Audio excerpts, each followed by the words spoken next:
భవిష్యత్తులో సన్మార్గాన్ని సూచించాయి. జరిగిన సత్పురుషులు భావి జీవితాన్ని జాగృతం చేశారు. వారి ఉపకారాన్ని కృతజ్ఞతతో గుర్తుంచుకొని ప్రతిలే తన విధులలో సావధానంగా ఉన్నాడు. ఇటువంటి మరొక అనుభవాన్ని చెబుతాను, శ్రద్ధగా వినండి. భక్తుల యొక్క ఉచ్ఛృంఖల మనోవృత్తిని బాబా ఎలా నిగ్రహించేవారో గమనించండి. గోపాలనారాయణ అంబాడెక్కర్ అనే పేరుతో పూణే సాయిబాబా యొక్క భక్త శ్రేష్ఠుడు ఉండేవాడు. అతని కథను వినండి. అతడు ఆంగ్ల ప్రభుత్వంలోని అబ్కారీ శాఖల ఉద్యోగి.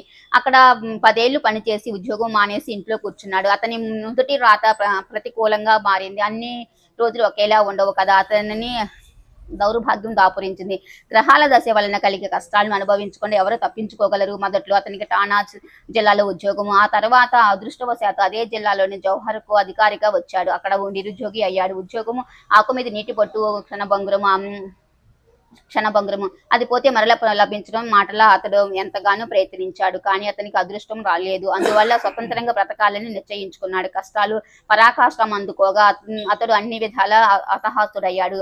పటేలుకు ఉన్న డబ్బు అంతా ప్రతి ఏడు ఊడ్చుకొని పోయి కష్టాలు వచ్చి బాగా దిగజారి అతని ఇంటి పరిస్థితి భరించలేనంతగా బాధాకరమైంది. ఈ విధంగా 7 సంవత్సరాలు గడిచాయి. ప్రతి సంవత్సరం షిర్డీకి వెళ్లి బాబాకు సాష్టాంగ ప్రణామం చేసి వారి ముందు తన బాధను ఏకరువు పెట్టేవాడు. క్రీస్తు శకం